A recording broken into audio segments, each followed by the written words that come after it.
Bonjour et bienvenue dans la revue de presse hebdo et audio du secteur retail e-commerce en France, proposée par les Digital Doers. Nous sommes le 14 avril. Au sommaire cette semaine, 5 articles. Nous ne sommes qu'au début des interactions digitales en magasin, à lire sur acturetail.fr. Comment faire revenir l'effet waouh en magasin, à lire sur e-commercemag.fr. Marché du e-commerce, les volumes baissent et les prix augmentent, à lire sur le JDN. Les Européens toujours plus séduits par les facilités de paiement, à lire sur pointdevente.fr. Jules renforce son éco-responsabilité en devenant entreprise à mission, à lire sur republicretail.fr. Je vous le rappelle, sur le site lesdigitaldoers.com, vous avez accès à une revue de presse qui rassemble les articles publiés dans la semaine sur les sites de news de notre écosystème. Vous pouvez vous y abonner pour recevoir chaque vendredi un digest de l'actualité dans votre boîte email de cette revue de presse. Je vous lis, sans interprétation, une sélection de quelques articles qui m'ont semblé pertinents à partager. D'ici là, je vous souhaite une bonne écoute, évidemment, toujours sans coupure.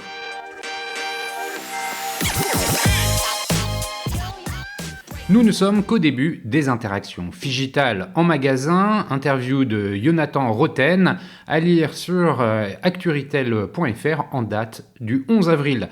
Professeur en marketing et directeur académique à l'EM Normandie, Jonathan Sylvain Roten a consacré sa thèse et ses recherches aux nouvelles pratiques d'interaction digitale entre consommateurs et vendeurs. Dans un contexte de digitalisation des magasins, ActuRetail a pu interroger ce spécialiste du partage d'écran pour l'utilité de tels dispositifs pour les consommateurs. Vous travaillez dans le cadre de vos recherches sur le développement des interactions digitales en magasin. De quoi parle-t-on exactement ? Depuis 4 ou 5 ans, le terme digital sert avant tout à désigner des points de contact. Ces points de contact peuvent être à la fois digitaux et physiques, de façon simultanée ou successive. Il y a de plus en plus de dispositifs digitaux dans les espaces de vente et c'est la raison pour laquelle on parle de magasins digitaux. Le client peut se trouver dans un point de contact physique de l'enseigne, le magasin, et avoir recours en parallèle à un dispositif digital. Cette tendance crée énormément de questionnements autour de l'autonomie du consommateur. Désormais, le consommateur a la possibilité de trouver des informations de façon plus autonome via des kiosques interactifs. En d'autres termes, il peut se servir lui-même. Cela interroge de fait le rôle des vendeurs. Quel est le rôle dans un tel contexte ? Comment redonner un sens à leur travail ? Ces interactions digitales s'accompagnent d'une dimension quasiment géographique. Le client, au lieu d'être face au vendeur, se trouve à ses côtés quand il s'agit d'utiliser ensemble un écran interactif. Qu'implique cette nouvelle géographie des interactions entre vendeurs et consommateurs ? Avec le digital, il y a bien une nouvelle géographie des interactions. Cela s'explique par l'introduction de dispositifs digitaux et l'utilisation naturelle du smartphone par les clients en magasin, pour 80% d'entre eux. Avant, il pouvait y avoir une gêne à utiliser son téléphone en présence d'un vendeur. Cette pratique ne pose aujourd'hui plus question. En fin de compte, ceci a favorisé le développement d'interactions entre le vendeur et le client autour de l'écran.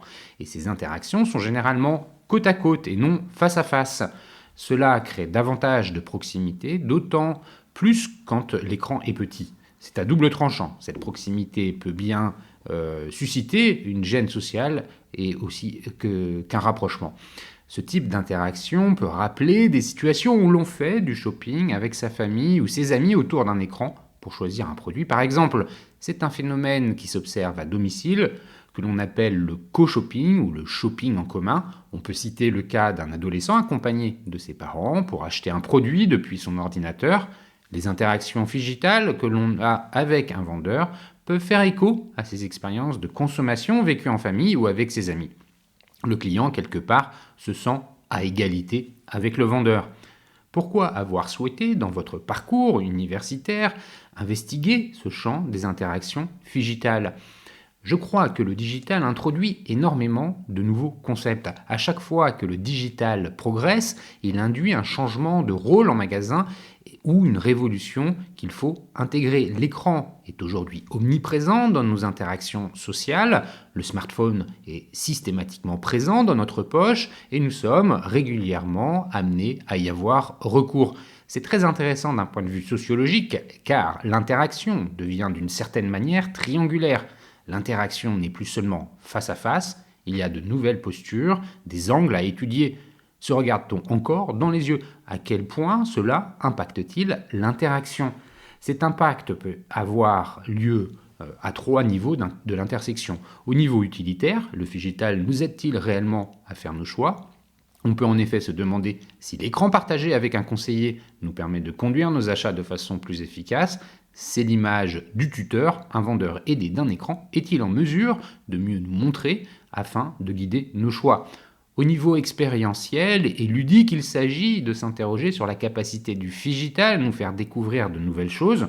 Le bénéfice relève ici du sentiment de partenariat, de la même manière que l'on partage un bon film au cinéma avant d'en discuter ensemble. Au niveau de la facilitation, enfin, on peut avoir à l'esprit un vendeur présent en cas de besoin, mais qui laisse le client effectuer sa manipulation de façon autonome.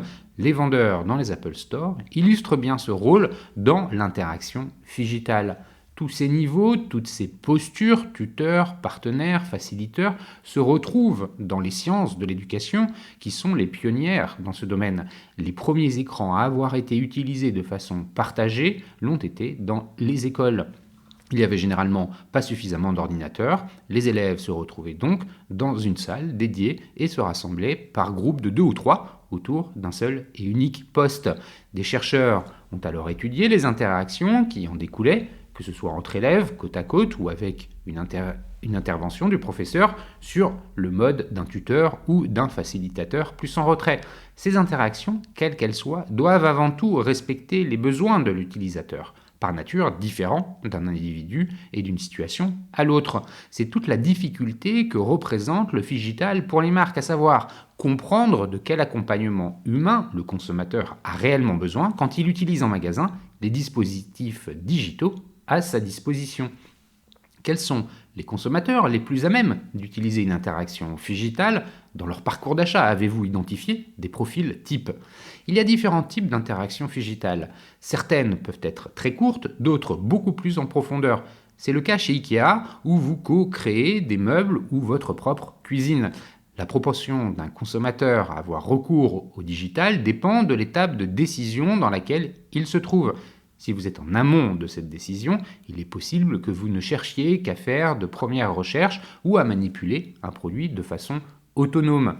Dans ce cas, le rôle d'un vendeur, aidé d'un écran, peut être celui du facilitateur. Il présente au consommateur l'outil digital présent en magasin, répond à ses éventuelles questions, puis le laisse naviguer en toute indépendance. Je pense que cette posture de vendeur-facilitateur peut convenir à la majorité des clients utilisant des outils digitaux en magasin. Pour les personnes rencontrant des difficultés avec le numérique, le vendeur peut au contraire agir en tant que tuteur et être dans une interaction plus utilitaire.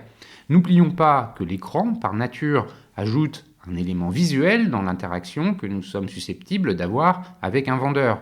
Dans un échange face à face traditionnel, c'est l'expression corporelle et verbale qui est la plus importante. Désormais, il y a cette possibilité de suivre visuellement ce qui se passe sur l'écran. Cela ajoute une notion de transparence. D'après plusieurs études, une personne située derrière un ordinateur et qui ne peut pas voir l'écran a généralement le sentiment qu'on lui cache quelque chose. Le terme même d'écran peut avoir un double sens. Il peut être un écran dans la communication autant qu'un vecteur de transparence. Dès que l'on ouvre un écran, dès qu'on le partage, ce sentiment de transparence s'accroît. Or, cette transparence est liée à des valeurs éthiques qui comptent de plus en plus dans le choix des consommateurs. Les interactions digitales ont de multiples facettes et nous commençons à peine à les découvrir. Il nous reste encore beaucoup à apprendre sur les atouts des écrans et les bonnes pratiques associées du vendeur guide au vendeur partenaire. Quelles caractéristiques d'un magasin peuvent favoriser les interactions digitales? Cela peut paraître contre-intuitif, mais le fait qu'un magasin soit bruyant va encourager les interactions digitales.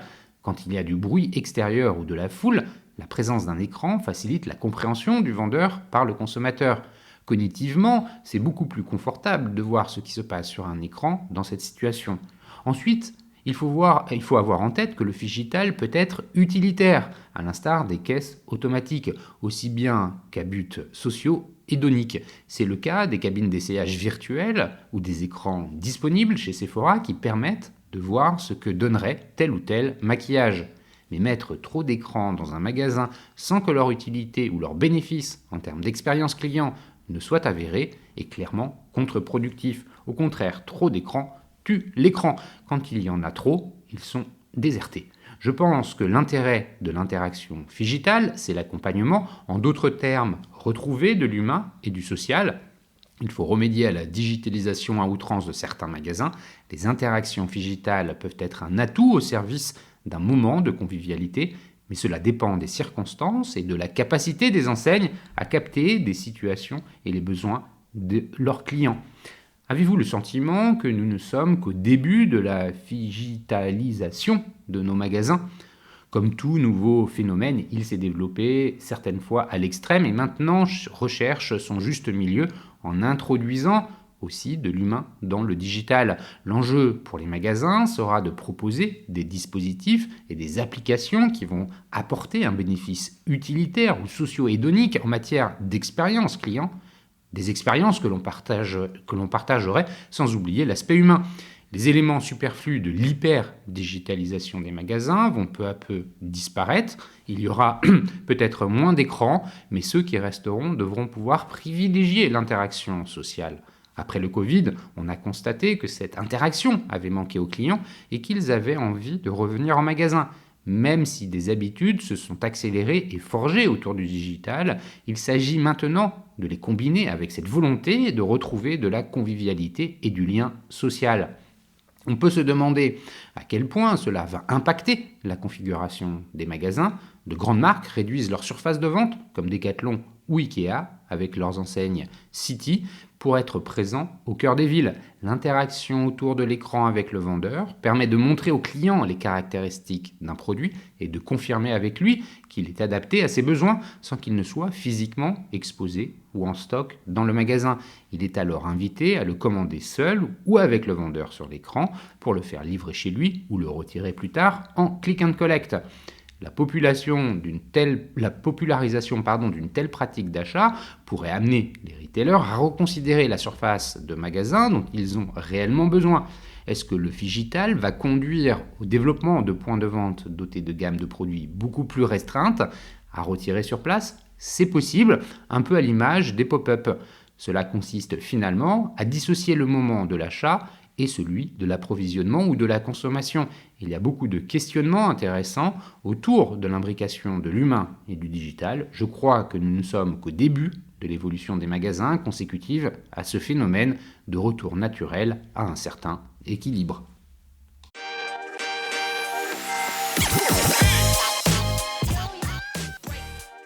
Comment faire revenir l'effet waouh en magasin, à lire sur e-commercemag.fr en date du 11 avril. L'expérience du client dans le magasin dépend avant tout de la compétence des vendeurs et donc de la propre expérience de ces derniers. L'omnicanalité ne doit pas être pensée uniquement pour le client, elle doit aussi être centrée sur les équipes en boutique pour permettre aux points de vente de se muer en points de service. Les clients veulent le meilleur des deux mondes. Si les ventes de produits sur Internet ont reculé en 2022 par rapport à l'année précédente, moins 7% selon la FEVAD, cela a surtout témoigné de l'envie des consommateurs de revenir dans les magasins après 2 années marquées par plusieurs confinements. À une échelle plus large, la croissance du e-commerce ne se dément d'ailleurs pas. Les ventes de produits en ligne ont augmenté de 33% entre 2019 et 2022 et même 35% pour celles des enseignes magasins. Ces chiffres confirment que le consommateur est aujourd'hui un client omnicanal. Il ne délaisse pas un canal pour un autre, il les apprécie tous et tous doivent composer un paysage de shopping unifié. Toutefois, s'il est rassurant de constater que les points de vente physiques ne sont pas tombés en disgrâce après le coup d'accélérateur donné au e-commerce pendant la période Covid, ils doivent impérativement s'aligner sur le niveau de service attendu par les clients, dont les exigences sont elles aussi devenues omnicanales et sans concession. Comment les magasins peuvent donner le meilleur d'eux-mêmes pour surprendre le client ?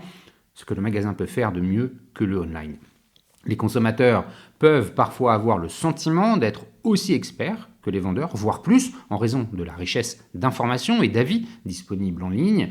Ils peuvent également penser qu'ils trouveront une palette de services beaucoup plus importante en ligne qu'en magasin. Or, c'est là que le point de vente peut se démarquer en devenant un vrai point de service. Le magasin doit être le lieu où le client préfère aller plutôt qu'ailleurs, par exemple pour amener un retour produit et éviter ainsi de devoir faire la queue au bureau de poste et remplir des bordereaux de retour. La capacité à amener la connaissance client dans le magasin peut également faire toute la différence en termes d'expérience et de rapport à la marque. Imaginons une personne appelant le service client d'une enseigne pour faire part de son mécontentement concernant un achat en ligne. Quelques jours après, il pousse les portes de l'une des boutiques de cette enseigne. Le simple fait que le vendeur qui l'accueille soit au courant de sa mauvaise expérience précédente et lui dise renverra une image extrêmement professionnelle. La déconvenue du client a toutes les chances d'être oubliée et probablement remplacée par un fort sentiment de satisfaction et de traitement privilégié. La connaissance client peut également permettre au vendeur d'avoir une visibilité sur les listes d'envie faites en ligne, une manière efficace de surprendre agréablement un client entrant dans un magasin en lui proposant spontanément des articles présents dans sa wishlist. Cette culture du relationnel avec le client et cette proactivité personnalisée peuvent s'illustrer de bien d'autres façons. Par exemple, un vendeur connaissant les goûts de ses clients en matière de mode peut créer des lookbooks, les envoyer par email et les inviter à venir en boutique pour essayer, ou encore inviter certains clients de manière privilégiée pour leur présenter une nouvelle collection en avant-première. Expérience unifiée pour le client et pour le vendeur. Ces quelques exemples montrent comment le magasin peut surprendre et fidéliser le client avec une vraie logique de commerce unifié où les services proposés par les différents canaux se complètent pour satisfaire le client et pour améliorer les ventes. Mais pour que tout cela soit facile et efficace pour le client, il faut que ce le soit pour le vendeur. Alors si l'omnicanalité n'est pas une option pour le client, elle l'est encore, semble-t-il, pour les vendeurs. Une étude récente montre que notamment que seuls 38% des vendeurs peuvent accéder à l'historique et aux listes d'envie des clients. Pour les marques, ce manque de lien entre l'expérience digitale et l'expérience physique se traduit par une perte importante du contexte lorsqu'un client passe d'un canal à l'autre. C'est sur ce lien que les retailers doivent aujourd'hui travailler pour les clients comme pour les vendeurs.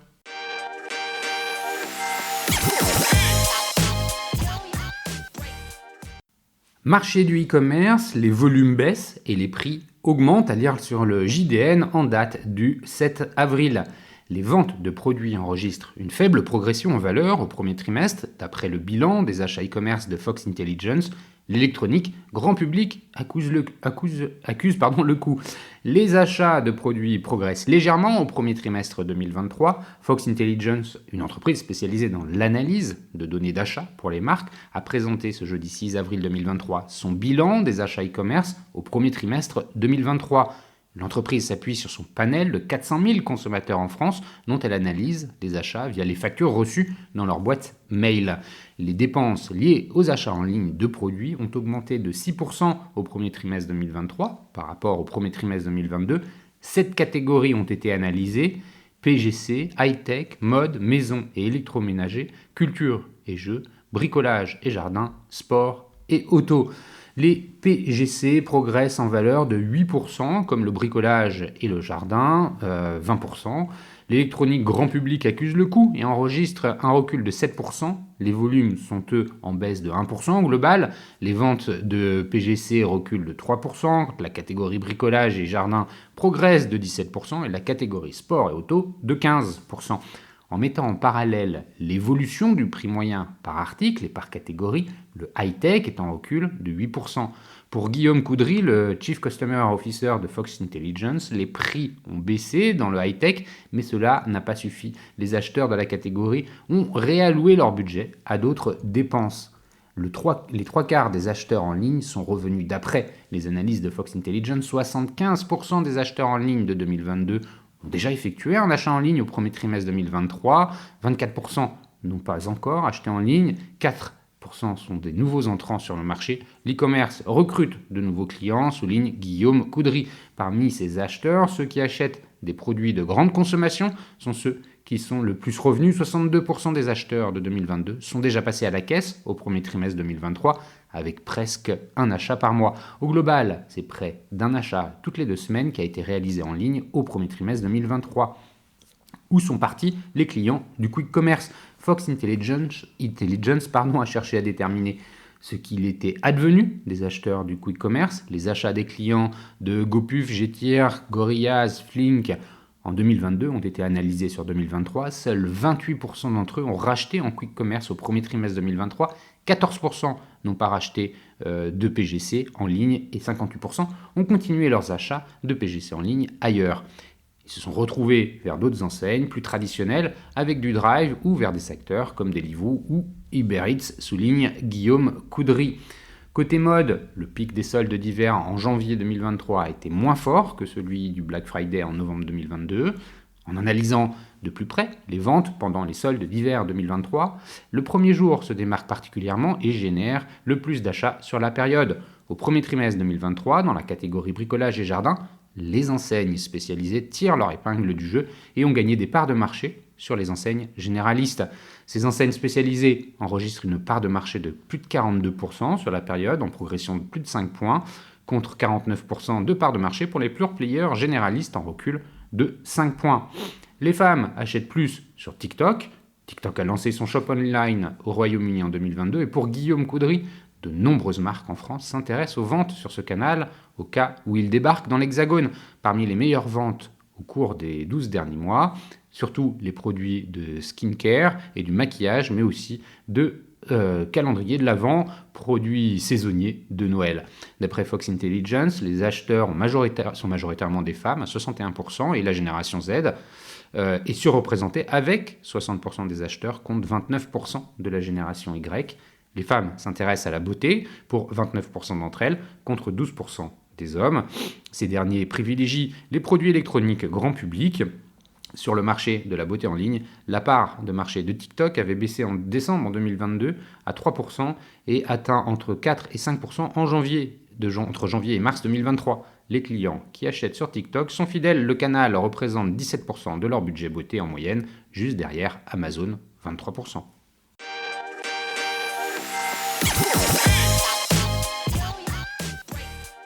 Les Européens, toujours plus séduits par les facilités de paiement, à lire sur pointdevente.fr en date du 10 avril.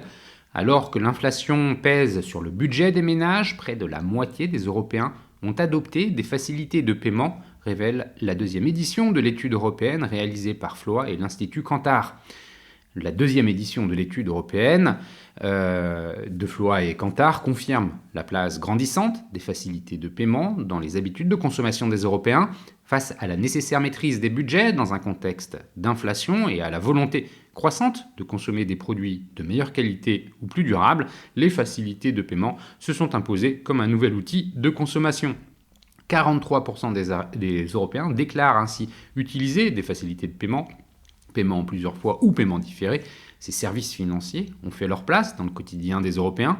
C'est en France, en Espagne et au Portugal que l'on retrouve le plus d'utilisateurs du paiement en plusieurs fois. Ils sont près de 1 sur 3 à les utiliser de façon récurrente et 32% en moyenne dans ces trois pays. En Allemagne et en Autriche, c'est le paiement en différé qui est privilégié, avec plus d'un consommateur sur deux qui déclare l'utiliser de façon récurrente. Attente forte des consommateurs. Le paiement cristallise les attentes très fortes de la part des consommateurs et constitue aussi un enjeu majeur pour les commerçants. 30% des Européens interrogés déclarent que les moyens de paiement sont un critère lors du choix d'une enseigne. Ce critère est devenu presque aussi important que la notoriété de l'enseigne. En France, 7 utilisateurs sur 10 seraient prêts à changer d'enseigne pour bénéficier d'une solution de paiement en plusieurs fois ou paiement différé. Dès lors, le défi est de développer des solutions de paiement qui s'intègrent de façon la plus fluide possible au parcours d'achat, quel que soit le contexte d'achat. Pour 6 Européens sur 10, l'obligation de télécharger une application mobile pour finaliser un achat reste un critère d'abandon de panier. En outre, la moitié des Européens interrogés estiment que de ne pas avoir accès à des facilités de paiement est un frein à l'achat en ligne comme en point de vente physique. À mesure de son développement en France et en Europe, et malgré les disparités d'usage d'un pays à l'autre, cette étude révèle des attentes de plus en plus fortes et spécifiques en matière de facilité de paiement.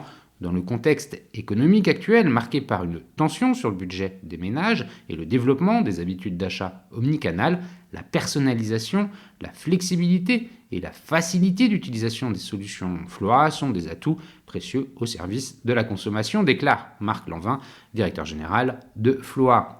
Levier de flexibilité budgétaire.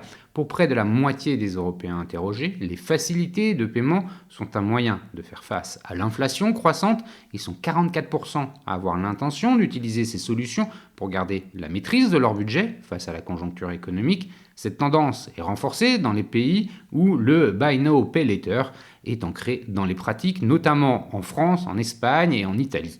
Plus de la moitié des utilisateurs de facilités de paiement estiment qu'elles sont un moyen de consommer de façon plus responsable, un constat particulièrement fort en Italie et en Allemagne avec 64% des répondants. Cette étude souligne également que les Européens font un usage raisonné des facilités de paiement. Elles sont majoritairement un moyen de faire face à des dépenses imprévues comme des produits électroménagers ou des dépenses liées à la maison. Les facilités de paiement séduisent également pour des dépenses plaisir, comme l'achat des produits high-tech ou le voyage. La France et l'Espagne sont en tête des pays où les facilités de paiement sont utilisées pour financer un voyage, respectivement 44 et 40% des utilisateurs dans ces pays.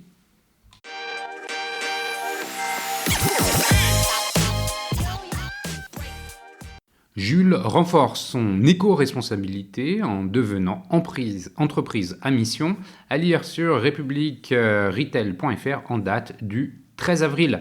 Transformer l'industrie de la mode en œuvrant pour la relocalisation de sa production au plus près de ses clients, telle est la nouvelle mission que s'est donnée Jules. Objectif, participer à son niveau à la décarbonisation du secteur. Entamé il y a 4 ans, Jules poursuit sa stratégie environnementale In Progress. L'enseigne de mode masculine se réinvente pour devenir une marque responsable et engagée.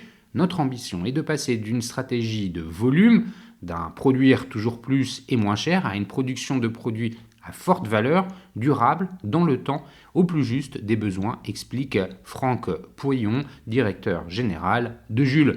Nous avons un vrai rôle de pédagogie à mener, en interne comme auprès de nos clients, pour démontrer toutes les vertus et les bénéfices de ce nouveau paradigme et convaincre que la direction que nous avons choisie est la seule qui soit viable sur le long terme pour créer de la valeur. Un positionnement qui n'apparaît plus si invraisemblable dans le secteur de la mode, connu pour être l'une des industries les plus polluantes au monde. En février dernier, l'enseigne de la galaxie Muliez est devenue entreprise à mission. Nous sommes la première entreprise dans le prêt-à-porter de cette dimension, souligne le dirigeant. Néanmoins, Jules est et restera une entreprise à but lucratif. Nous devons continuer à être profitables dans la durée, mais pas à n'importe quel prix, en assurant une dynamique de progrès sociétal, social et environnemental. Ces deux concepts ne s'opposent plus. Un nouveau statut après 2 ans de process qui valide ses objectifs dans la mode durable et de réduction de son empreinte carbone soutenue par l'actionnaire familial. Décarboner l'industrie textile. Son leitmotiv, initié en 2019 avec sa signature Made in Progress, se traduit par ne produire que ce que Jules est capable de vendre. Acheter moins, mais mieux, avec des collections en matière durable, bio et recyclées, afin de limiter l'impact environnemental des produits, notamment des émissions carbone et la consommation d'eau. L'enseigne aux 550 magasins, dont 470 en France, indique qu'elle a ainsi économisé près de 2,7 millions de pièces en 3 ans. Elle ne dispose que de 2% de stock résiduel de sa saison hivernale, contre 6% auparavant. La diminution de son empreinte carbone commence dès la conception des vêtements. Cette année, 50% des collections auront son label interne In Progress, soit fabriquées avec des matières à moindre coût, avec l'objectif d'atteindre les 100% en 2030. Nous avons initié toutes nos équipes à l'éco-conception en mettant cette démarche en pratique par catégorie de produits, indique Erika Geoffrin-Cadix, nouvelle directrice RSE depuis novembre. Pour éco-concevoir, nous essayons de réduire au maximum l'impact environnemental de toutes les étapes du cycle de vie du produit, création, choix des matières, possibilité de réemploi, confection, transport, et tout cela sans perdre de vue les attentes de nos clients en termes d'usage et de qualité. Les 5 piliers du projet sont regroupés sous l'acronyme TRUST, transformer l'industrie à notre échelle, réconcilier tous les hommes avec les vêtements et s'unir avec les acteurs locaux, sauvegarder les ressources par l'éco-conception et transmettre les savoirs avec la sensibilisation de tous les collaborateurs. En 2024, et dans la poursuite de ce cheminement, Jules se lancera dans la précommande en démarrant par le costume. Renforcer le proche import. Jules a également entamé la relocalisation de sa production dans les pays européens et méditerranéens en diminuant ainsi sa part en Asie pour se rapprocher des bassins de consommation. L'objectif en proche import est d'être à 17% en 2023 et une ambition de 33% en 2026. Dans ce cadre, la marque de mode pour hommes développe une capsule savoir-faire local dans laquelle 100% des matières seront européennes, notamment italiennes et portugaises. Soutenir la réindustrialisation en France. Au printemps 2022, l'enseigne a inauguré une usine de Demine, Fashion Demine Center, dans les Hauts-de-France, pour confectionner à l'origine 100 000 pièces de jeans. Ce projet nommé Fashion Cube s'était créé en collaboration avec les autres marques du groupe Muliez, mais a été dissous avec la vente de Pimki.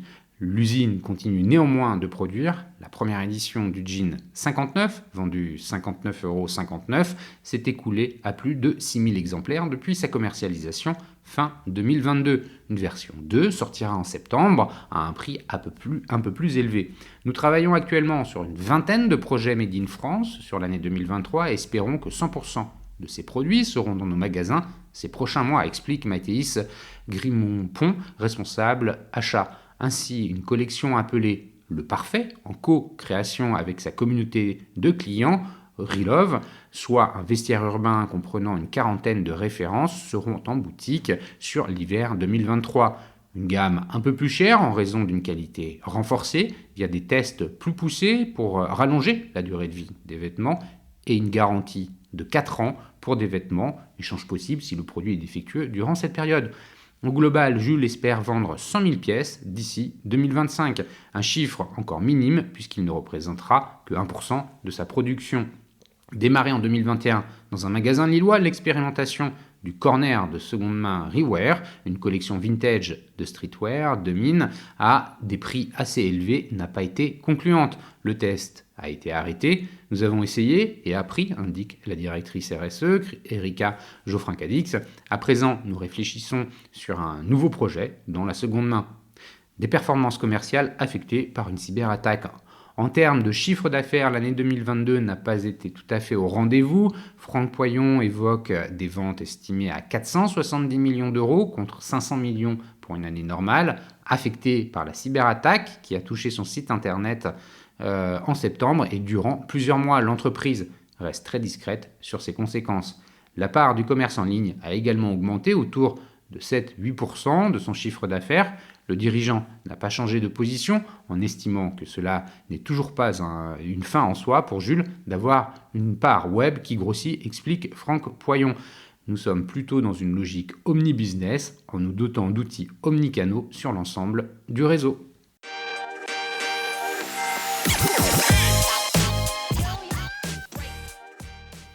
Et voilà, c'est fini pour cette semaine. Merci de m'avoir écouté. N'oubliez pas de vous abonner à la revue de presse sur le site lesdigitaldoers.com. Si vous aimez l'exercice de cette revue de presse Retail e-commerce dans sa vision audio, n'hésitez pas à me le faire savoir en m'envoyant des messages sur LinkedIn et mieux encore en la faisant connaître autour de vous. Enfin, un dernier message d'auto-promo avec les Digital Doers. Je produis des chaînes de podcasts thématiques pour les prestataires de services de notre écosystème. Donc, si vous souhaitez animer la prise de parole de votre marché, c'est l'occasion d'inviter des clients et des prospects à venir converser avec vous autour de votre proposition de valeur. Vous êtes intéressé, alors contactez-moi. D'ici là, portez-vous bien et à la semaine prochaine.